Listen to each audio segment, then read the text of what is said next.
So I'd like to take a minute to thank our sponsors for the show. We've got MMA Australia. We're here at Bright Cesar Studios. I would also like to give a shout out to Kiya Coffee for bringing our coffee on. So big shout out to the boys there. It's my coffee brand as well. So I have to, when I say the boys, I mean Sonny Walters and Brad. So and myself. If Sun turns up with a piccolo coffee for me. Yeah. We're in a good place. You're doing okay. Yeah, You're doing okay. he's retired now, so Lord knows where Sonny is. He's got the time. So big shout out to our sponsors. If your brand, or anything that you would like to promote that's something positive and speaks well to the podcast, we would love to hear from you. So make sure that you go to our socials on Instagram, follow the link in our bio, and we'll try our best to get you out there and promote whatever it is you want to promote. Get in touch with us. So, Kiya Wanju, hello and welcome to the Kiya Podcast show. As always, I'm your host, Izzy, and it is a pleasure to be here again for another episode of the Kiya Podcast. And you're probably wondering, Izzy, why are you being such the perfect host today and being so extra? And I'm not being extra, I'm hosting as I normally would, as you listeners know. But I have someone in the studio here today who is a massive inspiration for myself. I did the research for this guy, and I'm like, just what do I pick? It's like, I'm a kid in a candy shop, and I'm like, which aisle do I want to go in? Well, I think I should just get straight into the intro. So this guy is a 3-time Gold Logie winner. He absolutely killed the early 2000s. He's like the Brisbane Lions when they were at their peak. 9-time Logie Award recipient, comedian all over the world, has performed in Montreal, Just for Laughs, all over Australia, all over New Zealand, an iconic TV host, hosting shows like Are You Smarter Than a Fifth Grader, Good Morning Australia, The Project, Talking About Your Gen. He's a radio presenter been all over through Triple J and whatnot, a producer, a media personality, a talented writer. He's even played Bernie the Crab on Finding Nemo. Hey. I tell you what you want. Co-founder of ROVE Enterprise and the godfather of, this is something I wrote myself, the godfather of this generation's late night TV with ROVE Live and ROVE LA. So without further ado, please welcome ROVE to the Kiya Podcast. Wow, there's no time for anything else, brother. That's all the time we got. Oh my gosh. It's a pleasure to have you on this show. I've been busy. It sounds like I've been busy. It sounds like you've had a wonderful Now, speaking of sounds like, I need to apologise to the listeners, to the viewers. I am a bit husky today. You're a bit husky. Why is that? I have been at the wrestling for 3 days straight. Yeah. And I've been screaming my lungs out. I've been having a great old time. So if this is probably the manliest I've ever sounded. Yeah. So if you notice something a little bit different, that's what it is. That's what it is. You know what? This is not even joking. I was driving here and I actually felt a little bit rusty myself. Yeah, right. And I was thinking, and I was like, because I got hit by a cricket bat in the throat. Wait, what? So I'm showing my niece how to bat properly. Has this just happened? This happened on Sunday. Okay. And I'm showing her how to bat properly. I'm wiki keeping, having a good laugh. She decides to turn into Don Bradman, and I've gone to help her, but then she's gone with a reverse swing. Oh. So as she's come up, it's hit me in the throat. Damn. And so, we apologise if we're both a bit you've gone down. raspy. You would have gone down hard. I kind of coughed. Because that's one of those soft spots. Look, I swore at her a little bit. I'm not going to lie. Wow. And I don't now care. she hates cricket. I don't care. She loves cricket. She got to hurt me. She loves hurting me. It was like a win-win for her. She knows it's not a contact sport, right? Yeah, no. Well, I don't think she knows that. See, what you need is a box for your throat. Yeah. We need a throat guard. Next time you're playing cricket, why has he got a box strapped to his neck? I'm in a hazmat suit, like with padding, like a big sumo suit. Oh, well, I feel for you. It sounds like yours was a lot more painful an experience to get your voice to that level than mine. Hey, but how was the wrestling? I know we touched on it a little bit before the show. I'm currently wearing the merch for one of Australia's own, Rhea Ripley. It's ridiculous. It is over the top. It is fun. It is silly. It is interactive. Yeah.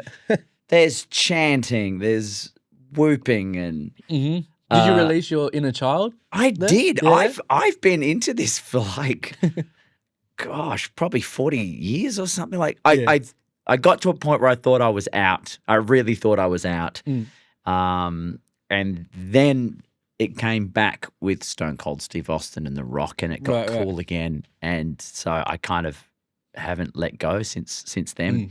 But it's just really good fun. It's a lot. They give you like 2 hours of a television show on one night, 3 and a bit. The one last night was for Netflix, and it was 3.5 hours. And that's on top of the show the night before that was 3 hours, and the one before that was 2 hours. So it's a big investment, hence why it's quite exhausting. But geez, it's fun. It's so fun. Yeah. Have you seen the videos that came out from a couple of days ago of the WWE world just going off their heads about the Perth fans, and then how engaging we are, and we're chanting the Rock song. We're chanting Triple H songs to Triple H. Like. Yes. Well, there was a moment last night where a wrestler came out. Everyone was singing his theme song, and then of course the match goes to start, so they turn the theme song off, and the fans just kept singing. They just kept going. It's great, and it's interesting because at the moment they used to come to Australia. They do tours, but they never were broadcast. It was just an event. Just an event, exactly. So what happened at those events kind of stayed within the building, but now they're doing more of these. They're smart enough to know with these international shows, we should just take it and film our show there and broadcast the show, and then it saves us a bit of time and money. And so now we're all seeing what the crowds are like in the UK, what the crowds are like in France, what the crowds are like in Puerto Rico, and they're incredible. They've got their own chants, they've got their own songs. And so when it was our turn here in Australia, my big thing was I don't really care what the show's like. I just hope that we as fans hold up our end of the bargain, because the bar has been set very, very high. And I think we've incorporated the "You Are a Wanker" chant into wrestling lexicon. And if that's our gift to the world, I say we should be very proud of it. Very proud of We that. have done all we need to do. Well, that's it with Perth. Like, in previous years, with anything, whether it's wrestling, whether it's entertainment or, a musical guest, it seems like they don't want to take that extra, 3-hour flight or 5-hour flight over to Perth because we're such an isolated city here in Australia. But then the ones that do it go back and they're like, wow, Perth is actually unbelievable with a huge population that really appreciates artists taking that extra time events. It's so strange because when I was growing up, no one came here. It was as simple as that. No one ever came over here. And then that meant also when I was starting out performing, there was no point trying to make it in Perth on the West Coast, because you could only get so far, and that wasn't very far at all. So the idea was always to head over to the East Coast. And nowadays, not only are people touring and coming here, we're getting tours that nobody else does. We'll get the wrestling. We'll get Coldplay. Then they'll say, hey, thanks for flying all the way over to WA. Guess what? We are going to do some shows over East as well. But Good Charlotte have announced they're coming. We're getting UFC, World Cup, soccer and rugby. We're getting NRL State of Origin with 2 states that are not this state. It was like, I remember when that was But it was huge. Like, that's here? Why is that here? But it's huge.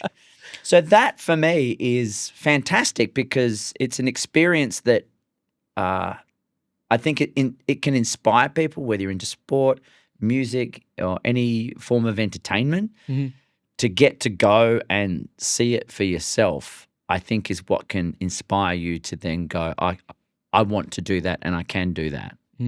So that to see how much is happening over here in WA now, I think is fantastic, because it wasn't always that way. Yeah, definitely.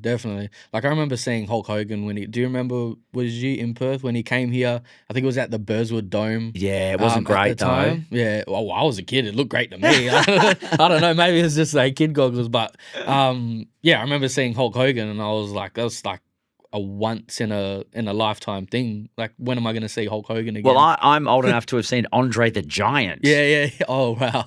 In when RAC Arena was the old entertainment center. Yep.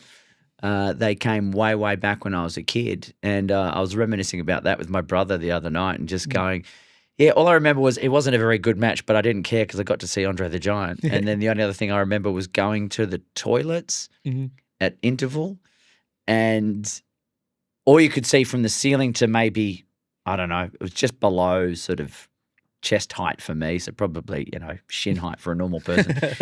It was just smoke, because you could smoke back then. So everyone's just puffing away in the toilets. It was just thick with smoke.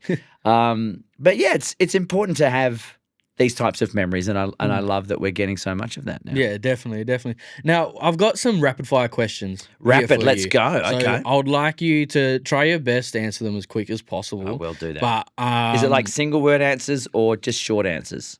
Short answers. Okay. Short answers. You can right. do a single word if you're feeling like a single word. I'm not going to be like, can you elaborate on that? It's quick. Let's Whatever do it. comes to your mind, first of all. How do you have your coffee? Oh, a pretentious double shot piccolo. A double shot piccolo. So yeah, I like the double shot, but I need a little bit of milk, because sometimes if it's not good coffee or the person isn't, it can be too bitter. Yep. I need a little bit of milk, but not too much. Full cream milk? Harlow Yeah, milk? full cream milk. Full cream milk. All right, we're going to have to get you some of the Kiya coffee beans. Yes, do it, please. How do you have your eggs? Poached is my favorite, yes. but not hotel poached. Not dumb. We put it in vinegar before. With the vinegar, and then it overpowers the egg. Yeah, exactly. It's like, don't serve me a golf ball. I want a flat. A little bit egg. runny? Yes. A little bit runny? Yes. I know it's rapid fire, but a little bit of spring onion on top. Here we go. A little bit of spring onion on top, maybe a little guac on the side. Ooh. Oh, go away. What's one thing you've done that you still can't believe worked out? Oh my gosh.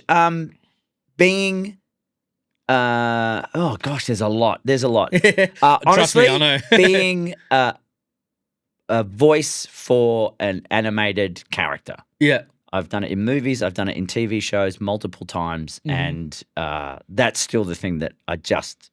Yeah. Little kid me his mind would be blown by that. Mm-hmm. Have you ever had any kids come up to you and? You know what? I was doing telethon here. Yeah. Last year, the charity event, and they put you in the phone room to take donations from people, and often it'll be a parent, and they'll put a kid on because they know. Oh, we've got a kid here that'll get a famous person on the phone out of guilt. And the parent will go, oh, I've got little Jimmy here, and he wants to say hi, and he's a big fan. I'm like, Jimmy's never heard of me. He's got no clue who I am. And so for a while there, I would say, oh, do you know who I am? They would say no, and I'd say, I'm friends with Elmo. I know Elmo. He's a good friend of mine. And that got me by. And then I realized last year, I was like, you know what I can say? I said, do you like Bluey? Yeah. And they're like, yeah, who doesn't love Bluey? And I said, do you remember when there was that annoying dog that was trying to sell Bluey's house?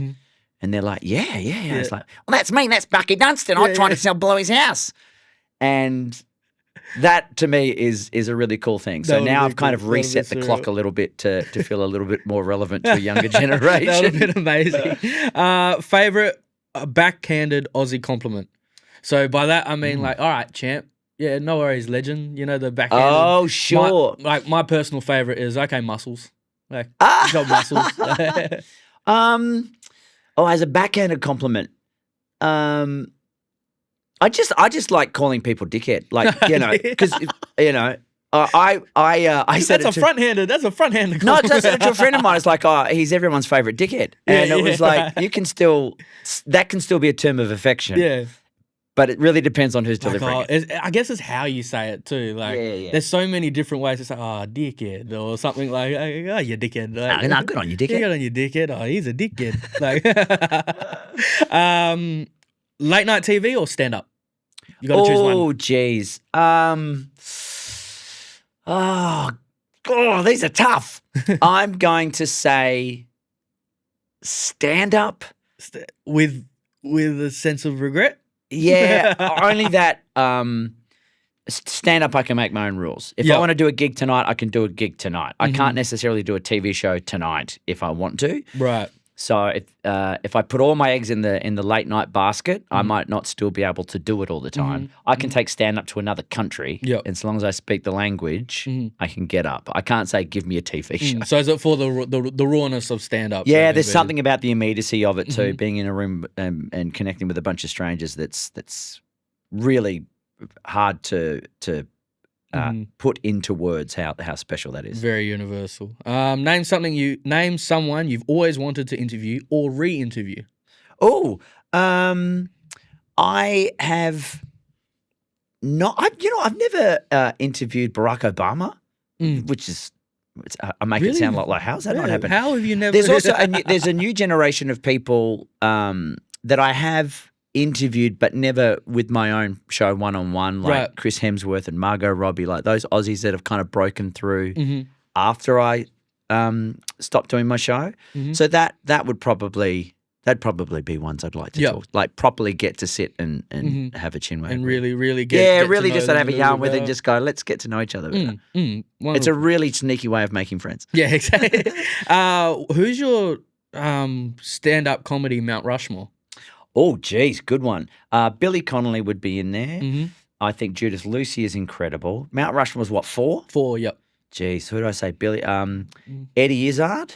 Eddie Izzard, yes. And, oh, gosh, I'm going to put, I reckon, like George Carlin. George Carlin? Yeah, I mean, there's some really great, like Sarah Silverman, I think is fabulous. In modern era, like Auntie Donna's hilarious. There's people that no one, whose name I could mention, that no one would know, who are really funny. Who? Oh, John Pinder, I think is great. I know there's a US comedian called Robbie Hoffman, who I don't know if people know. She's brilliant. There's just a lot of it has to be. It's longevity. It's people I've seen. Seinfeld should be in there too. I saw him, last year before? Still as good as ever, So, yes, it's tough. But those 4 I would stand by is like, yep, they're the ones whose work I think is really great. Yeah, wonderful. So one more time, recap, who's your 4? I was Billy Connolly. Billy Connolly. Who did I say? Judith Lucy, Eddie Izzard, and George Carlin. Wonderful. If you could revive any old TV show, what would you bring back? I know my answer, but I want to hear yours. It's a Knockout. It's a Knockout? There was a show called It's a Knockout, which was like a cross between, I don't know, Survivor and Wipeout. Yeah. It was teams from different states, and then they'd have these huge setups for these games where you had to, like, it was very like physical. The Gladiator one? Yeah, but it was not as brutal. It was a lot more fun. It would be like you had a giant tube, I guess, with a head on it that was a huge sort of weather balloon thing, and your little body thing had a sword on it with a point, and you had to pop the head of your opponent, and you had to climb into this thing and kind of try to stay upright, and that's one I do remember. That's the one you want to bring back? People may have died competing on this show, I don't remember. But as a kid, that was one for me that I thoroughly enjoyed. We loved that one. Loved that one. So I'd bring back Pack to the Rafters, which is a little bit different. Oh, okay. A little bit different. I'm a big Pack to the Rafters fan. So. Good choice. Good choice. Which comedian or presenter, past or present, would you love to do a show with? So if you could pick any co-host. Oh my gosh, I would love to do a show with David Letterman. He's still out there now. Yes, on Netflix. I love his the live interviews. Yeah. But he was the one who, when I was starting out, I watched him a lot, and I was too young for Johnny Carson, who was the guy that everybody bows at the feet of, as who kind of put the idea of a Tonight Show on the map. And then David Letterman came along and just broke all the rules. And he was the one I watched as a comedian going, oh, geez, I'd like to do that. Or we should have something like that here in Australia that speaks to with our voice. But I've never had the chance to meet him, let alone even work with him in some capacity. But that would be really cool. That would be awesome. Yeah. That would be good. if you could host a show completely unrelated to entertainment, what would it be about? I would like to do nature documentaries. Yeah. You know, David Attenborough goes out and he's hanging it in a tree somewhere, or he's, you know, he starts talking and then the camera pulls back and he's on a island in the middle of nowhere. I'd like to do that. Yeah. I'd like to be whispering over footage of a bird that's making a nest in the rainforest, or look at this incredible rat creature. I don't know. Here's a tiger. Here's a hippopotamus. Did you know that this happens? That's what I would like to do. Would you put your own? You'd obviously. Put I'd like to do it with a sense of humor. Like probably be the voice of the of the. And there's still part of me that's like I would happily do that. Do the voiceover. Yeah, but I would need to, but not just can you do the voiceover? But then also I'm in the spots like Attenborough would do. He doesn't do it so much anymore. But that would be great. I'd love to do that. I just got very excited. That's a great idea. And last question: who would you like to see on the Kiya Podcast? Wow. Who would I like to see? You should get Rhea Ripley. Next time the wrestlers are in town, get a wrestler on, mate. That would be wonderful. That would be great. Do that. Yeah, Rhea, if you're watching, if you're listening, highly recommend it. Get on board. Definitely come on the Kiya Podcast. Get on board. Would love she'd to have scare you. you. I reckon she'd scare you. Huh? Yeah, She's very sweet. I'm not the bravest person in the world, okay? Yeah, right. I get scared pretty easily. I'm not brave at all. But yeah, what do you reckon she would be like on the show? Do you reckon she would? I think she'd be great. Yeah? She's actually really lovely. Interesting story. Grew up in South Australia. Started out wrestling. Moved to Japan for a little bit, and then one of those people who I had the dream of one day I could work for the biggest organization in the world that does this at a time where probably that wasn't possible. And now not only is she doing it, she is not only one of the biggest female names in the company, she's one of the biggest names in the company. Not just that, she's one of the biggest names in all of wrestling, and she's an Aussie. And I think for me growing up as a fan, I never thought we'd see an Aussie who's, on a T-shirt. Just smashing it. Just selling the idea of wrestling. Yeah. When you think wrestling, you go, oh yeah, Rhea Ripley, I know her, she's that wrestler. She's an Aussie. It's incredible. It's incredible. That's wonderful. Wonderful. Yeah. So Rhea, if you're watching, love to come on the Kiya Podcast show. We know you are. So let's get into it. So early life, man, I understand there's a little bit of controversy about how you got the name Rove. Oh, it is. So I didn't find out that your name wasn't Rove. Here's the first thing. At what point did you discover it's not my real name? And how disappointed were you? Okay, I wasn't disappointed at all because I just for everyone's notice, I shot my shot with you at the footy. Yeah. I was sitting down, I seen a friend, as you do when you get to the footy. You see a mate, you sit in a seat that's 100% not your seat. And you have a yarn and you chop it up and you look around, and then I look to my right and I was like, holy shit, that's Rove. And then watched the footy, I walked past, I was like, no, I can't say nothing. I got to go back to my seat. And then I'm like, halftime comes around and I'm like, I'm saying to my friend the whole first half, like, this guy does everything that I want to do. I want to pick his brain. I want to interview him. There's so much, like, my brain's going 100 miles an hour. Couple more beers in now, a bit more courage. Couple more beers in, and that you inspired me to get another beer. So I got another beer, and then I was like, nah, fuck it, I just got to go for it. And I went and sat down, and then we talked, and we were talking about how people call me Izzy. Yes. My name's Isaiah, and how Izzy's kind of my hosting alter ego, says all the things. And then you were like, yeah, I get the same when people call me Rove. And then you were still talking, and in my head I'm like, what else would people call you? Yeah, because I think I said it at the time. It's been my nickname. My name is John. But I'm a third. My dad's a John. My grandfather's a John. There are other Johns. Yeah, so you're John the Third? Yeah. So even like on my dad's generation, there's other, like, he has cousins that are John. So when we would be at my grandmother's house, just up the road from where we are now, it's a like we do pretty good. We do good mob. We got a big mob when we get together, and it would be like multiple generations of family members.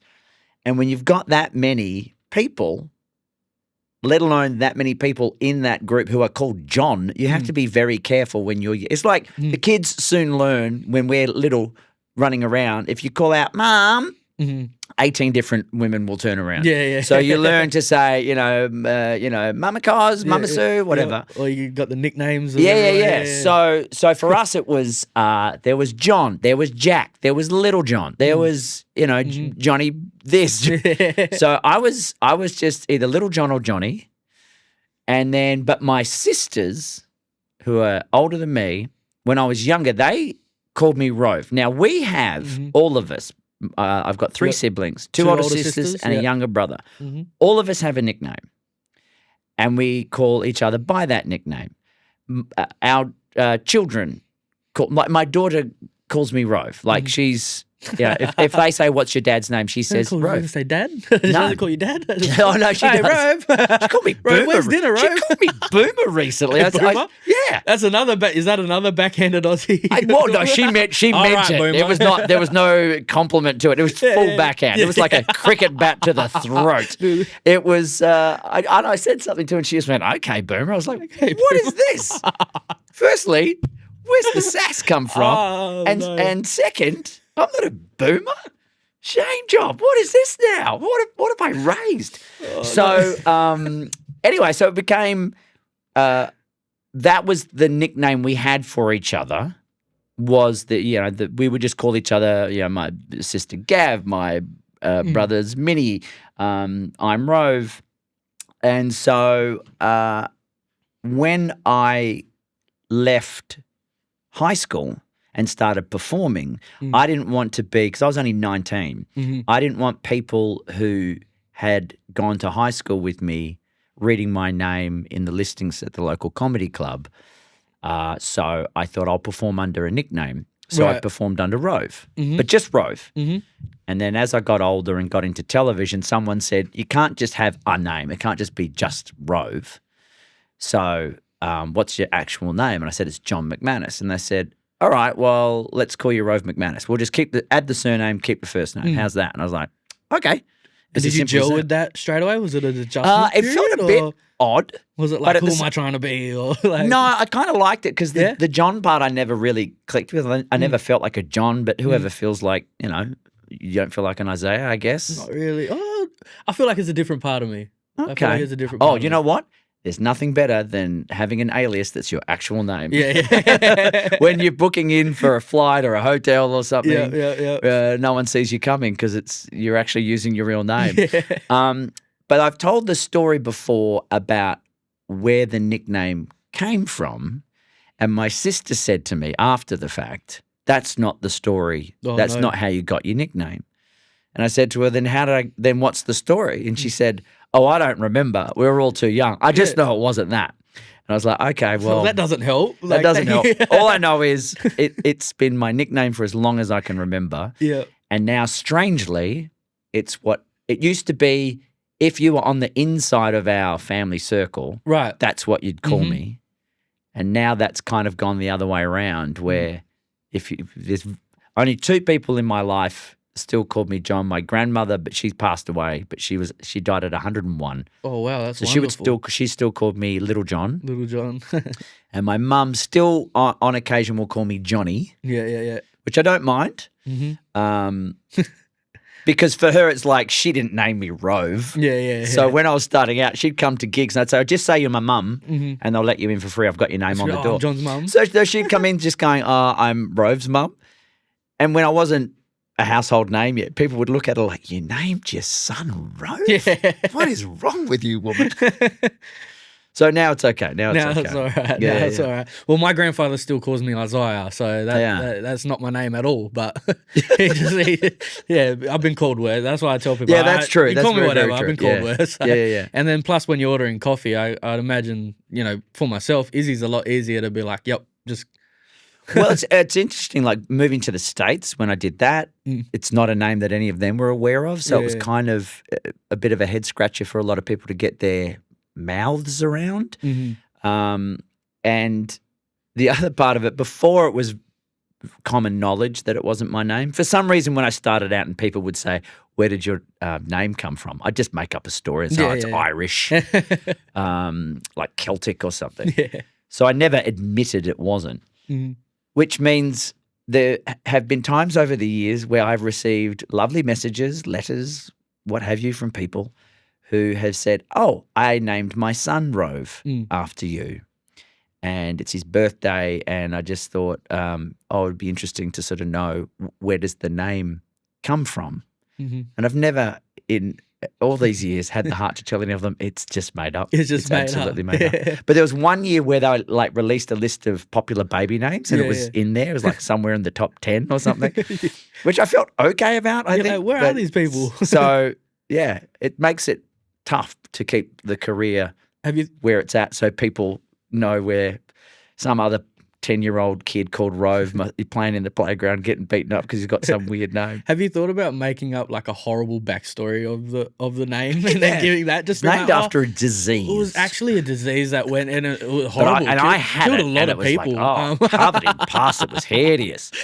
And then so this is what you named your son after. So that's what it means. That's where it comes from. So when we talk about comedy, you said that you got into it a year after you graduated from high school, and so stand-up was your first love, and is that what opened the doors for you to be able to, hey, I want to do radio, I want to do TV, I want to be in the entertainment business? Yeah, pretty much. It's the key that opens a lot of doors. I just always loved comedy, even when I wasn't the biggest extrovert. I'm not necessarily that now. I've just learned how to adapt because you have to. But I just enjoyed comedy. I liked the idea of doing something in comedy, but I didn't, as we were sort of saying way back before, there was no pathway for it. I like the idea of when I was in high school, I'm actually a relatively good, I'll say it, I'm a good drawer. I can draw cartoons quite well. I heard you used to draw on cardboard. Pardon? I heard you used to draw your cartoons on cardboard. Yes, on the back of the betting sheets from the harness racing that my grandpa would go to. Yeah. So I've always been able to draw. It's the only thing I've ever been able to naturally do. And so I thought I would do something in that, like in animation. And when I was looking for the subjects I needed to graduate year 12 and where you would go after that, we'd get this big book that would have, what job do you want? Look it up. And then here's the subjects you need to do to qualify for that job. So I went to look up animator, and it wasn't there. And I knew when I got to I don't know what the one before it was, but then the next one was artificial limb maker. So I went, right, so I have a better chance of making fake legs for people than drawing cartoons. So that was a bit of an eye-opener. But then in high school, I also did a bit of acting, and I enjoyed that. But I didn't want to act. I didn't like the idea of acting. And then I got into stand-up, mainly through sketch performing, and that was good. Like getting that reaction from the audience was really nice. But again, I was like, I don't know if it's necessarily stand-up that I wanted to do, and it's not until I got into I knew I didn't want to just host TV.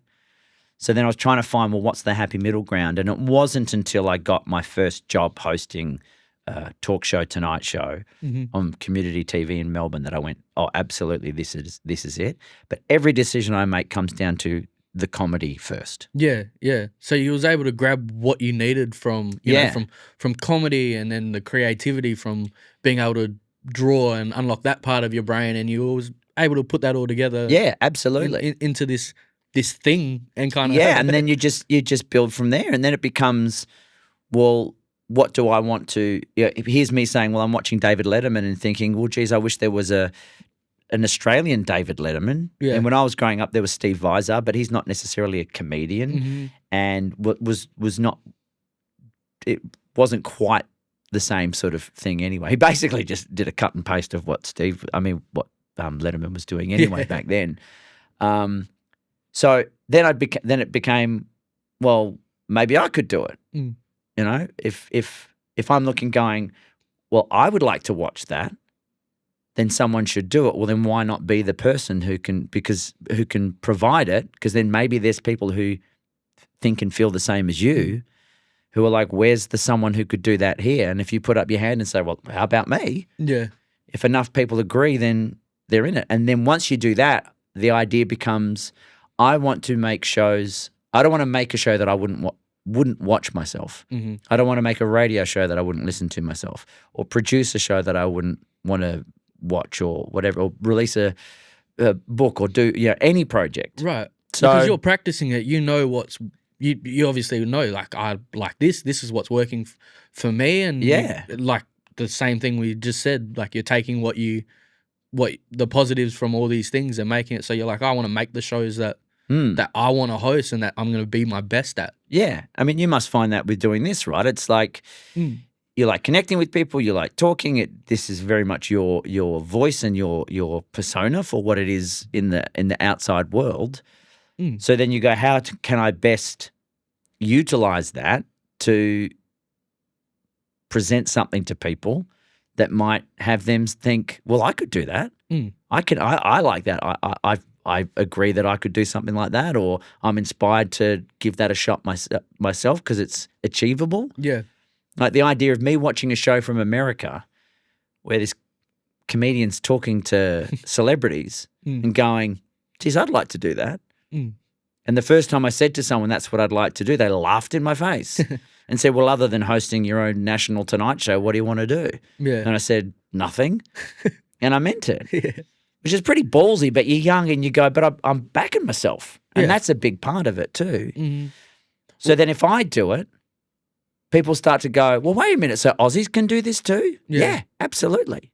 So then hopefully you're paying it forward and it inspires people, or, again, some of these artists that would come through, and it was like if comedians, bands, performers, if they could come on the show, it was like it would help kickstart careers for people, which was a really lovely platform to have for people. And then, hopefully it just kind of pays forward from there on. So how did you go from, hosting community TV to having your own show on the #1 network in the country? And because it's hard to explain community TV, because it's I think we did have, or still have, a 31 here, but I didn't know about it. I think it was after I moved to Melbourne. But it's really like it's a channel that's off the grid for like 7, 9, 10, ABC, SBS. It's even smaller than those. So it's only like if you're outside the inner suburbs, maybe some of the outer suburbs of especially in Melbourne, you can't get it. The signal's no good. Yeah. At the time, that was how it worked. So it was only a small amount of people that could see it anyway, but two things were happening simultaneously. We were doing the show. People who were watching it were actually writing in to the letters page of the TV guide in Melbourne to say, who is this guy? Who is this show? It's really good. In the meantime, we've got guests coming on, because I would just call up like Channel 9 and I would say, can I get Larry Emder on the show, please? Yeah. And or this actor or this person, or I'd get a comedic friend on. But the publicists were bringing talent in. That talent was having a good time. They would go back to their bosses and go, hey, next time someone asks to do this show with the guy with the weird name, send him along. It's good fun. They're a professional outfit. They look after you. He's actually pretty good. And you're getting all these positive so stuff suddenly about the word show. spreading, unbeknownst to me, someone at Channel 9 is like, well, let's check this out. And he set up a call for me to go in. I didn't know that's what it was about.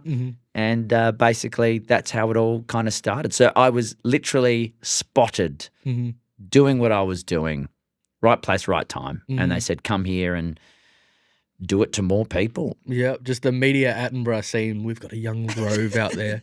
We see a young Rove asking questions on community television. Thoughtful he is in the questions he asks. He's doing a mating dance. This is weird.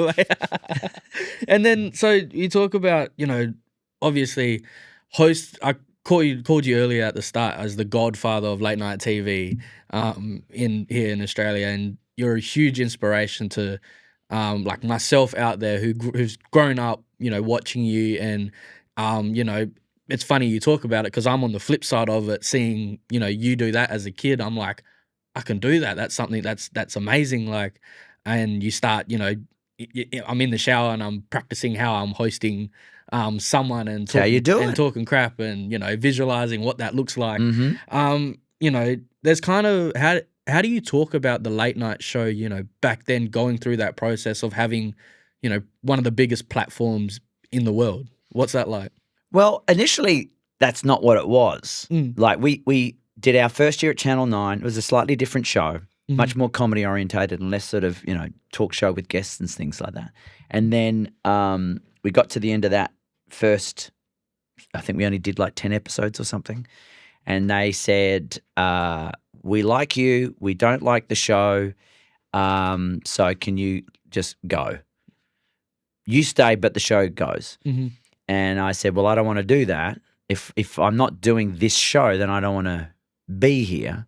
So we packed it all up. Again, this is me just kind of backing myself because, again, as I was saying before, I don't want to be doing something that I'm not proud of or wouldn't want to watch, and this is the show.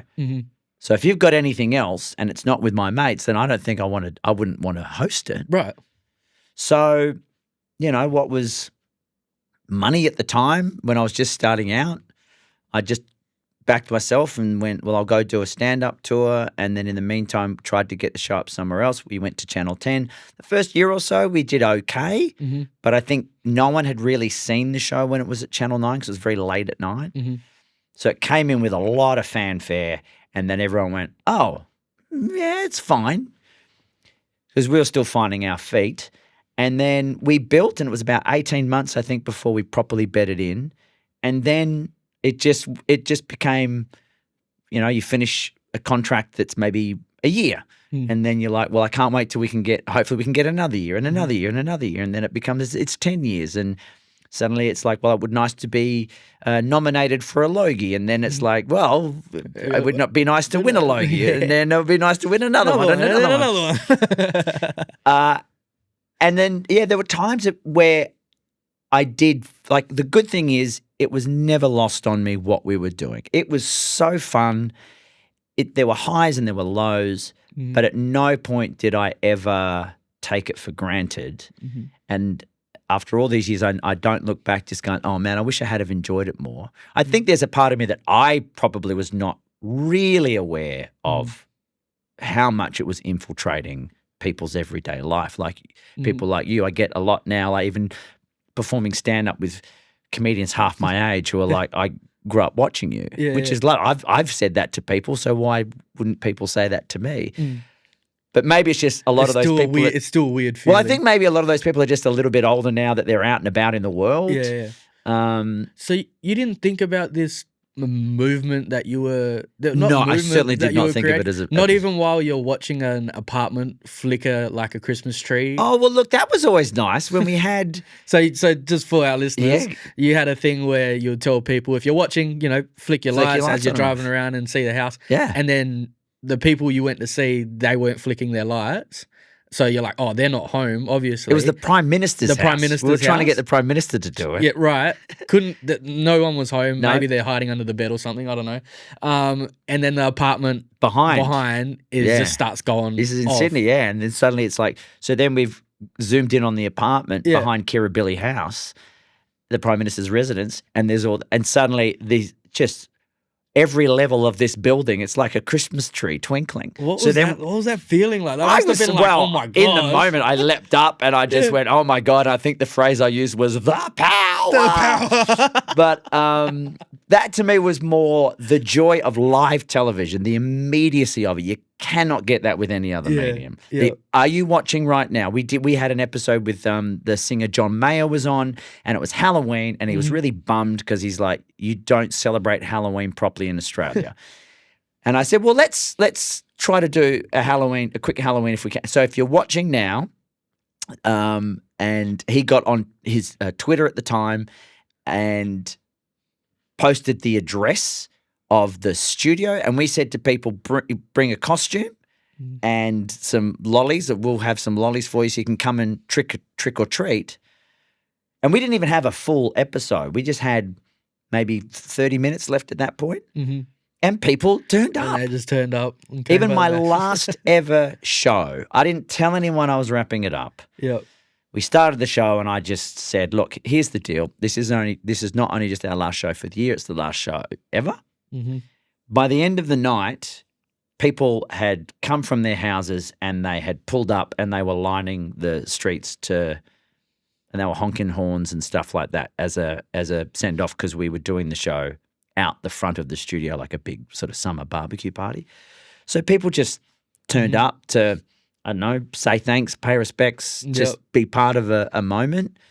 And that's kind of cool because it's lost. You don't really get that anymore. Yeah, definitely. So, yeah, I think there were times where I was like, well, that's nice that people care, but I don't know that it was becoming such a part of people's lives as I have had other shows do for me. But it's really lovely to know. Yeah, it must be an amazing experience to have, to be able to look back on all those things and be like, it's really ridiculous that I got the opportunity to do that I got to be, one, have a late night show, two, have it named after me, but three, impact these people in such a positive way when there's so much negative stuff out there in the world. And it's like, what's that like? Look, that's one thing I do miss about it, almost more than anything, was like I felt we were a nice, happy middle ground. We were a very positive show. I felt we were very affirming. We weren't divisive in any way. The comedy wasn't, I've never been someone who's into being not negative but mean. Like I don't like gotcha stuff or whatever. Yeah. And so it always felt like everybody was welcome. And that's not always the case on everything you see and watch and hear today. Mm-hmm. So that part of it is an opportunity that I wouldn't mind having again at the moment with the way the world is. Maybe I'm just naive. It wouldn't work the same. Mm-hmm. Maybe the world has changed too much. But yeah, I felt there was something something genuinely uniting about what we did. So to have that again might be nice. Now you're surrounded by some of the wildest moments, like hosting TV, some stuff that you've done where it might have been very scary. It might have been, a hosting nightmare. For example, falling off your chair on the project, a snake being wrapped around your neck. Yeah, I nearly got choked out by that snake. Freaking terrifying. Car giveaway, going to the wrong house, David Bowie hiding your sunglasses and M&Ms, Destiny's Child feeding you ice cream and fries for the first time, and then obviously the Powderfinger changing their song to Burn Your Name at the last. You've got all these wonderful things and all these things that might not have been wonderful at the time, like a freaking snake wrapping around your neck, and you take those highs and lows. What's some of the key moments in your hosting career that's really, really stood out to you as, that could have been awful, but I look back and I laugh on it? There's a lot of those. There's those ones that, a moment where you could have fallen flat on your face becomes something that if you lean into it, you own it and you acknowledge it, instead of getting the one laugh that you were meant to get for something, the idea working, you get 5 or 6 based on the fact that it didn't. And we had a lot of those types of opportunities. We had, because we were a live show, that was part of the downside of it was anything can happen. Yeah, we would start the show and a guest hasn't arrived because they're lost in traffic or we don't know where they are. Or We had an episode where the entire power went out to the building, and we were counting down with 10 seconds to go to air, and the lights just slowly came on and the cameras came on one by one. And I was kind of disappointed because I was like, that would have been so fun to have done the show with torches or something. But it made the studio audience knew. The people at home didn't know. And so that just made for just a crackling energy in the room on that night. Yeah. That would have been wonderful. Well, on this show, I'm all about giving flowers. I don't think, especially I'm a huge advocate for mental health, particularly men's mental health. And through this show, I was able to figure out, this is actually a platform where I can tell people that, you're doing great things, you've done great things, and you're going to continue to do great things. And I found out that men are actually only given flowers, most of the time, twice in their life, on their wedding day and when they pass away. So I'd like to take a moment to give you your flowers about, I love this. What you do. So, not only, I did have another game in mind, but I guess I think I'm running out of time for that. But not only are you someone who is incredibly down to earth as they come, but you've achieved some of the most amazing things that not a lot of people get the opportunity to do. You're someone who, just talking to you today, can see the passion behind your work. You're someone who's owned his craft, who's mastered his craft, and then has continued to work on that through every adventure, whether that is through the projects that you're doing, whether that's through stand-up, whether that's through producing, whether that's through sitting side by side with Husey talking about generational stuff, and Husey saying he's got Riz, which is hilarious. But you're someone who Australia loves, someone who, when it comes to this hosting stuff, there's not too many people from where we're from to be out, I can look at and be like, I'm really inspired by that person.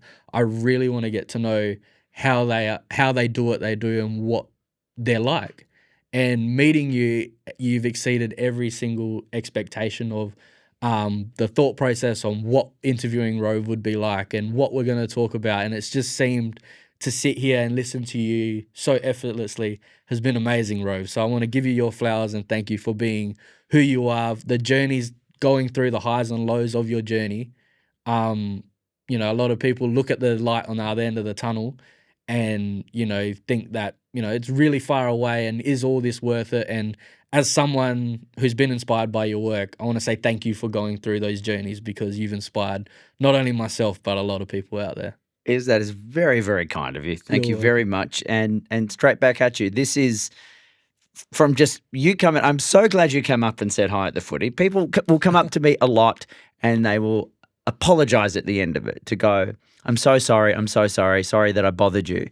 And I will always say, I'm never bothered by a person who wants to come up and say, I like what you do. Thank you. Can I say hi? Yeah. I do that all the time. I have so much signed stuff in my house from fawning over guests that have been on my show over the years. Who am I to turn around and go, could you please just leave me alone? But in doing so, I have found out about what you're doing to come in here today and see the setup. I'm envious to go, this is what I got to give myself some of this shit going on. Rove's envious on my show. This is all right. This is pretty good. So I'm inspired by you to see what you're doing and where you could be going next from here. And even just to come and sit with you today, I can see that the passion in what you're doing. I love that the organization that you've put into it, like you care about it and it shows. And it's been an absolute delight to be here today. And it's made me go, yeah, you know what? I like the idea that it doesn't matter even where I'm at now at this stage in my life. It doesn't mean that in this stage of my career, I can't still like do something like this because this is great fun. I had an absolute joy, and I look forward to when you get Rhea Ripley on, and I can say you're welcome. You're welcome. Well, Rove, it's been an absolute pleasure, and that meant the world to me. Thank you very much. You're not leaving here empty-handed. Oh wow! So not only do you get a wonderful handshake, we didn't quite make it all the way. We couldn't quite stretch. Wait, do you get the elbow like? Not only are you not leaving here empty-handed, we've got some Kiya coffee beans right there behind. Yes, you brother. That you get to take home for your coffee You beans. bet I am. They're the best for a little dash of milk. It's the Karak blend, which is the red tail black cockatoo. Oh, so I nice. hope you enjoy them. Love it. Thank you very much. A pleasure. No worries. Do you have a funny little sign-off catchphrase like my old one?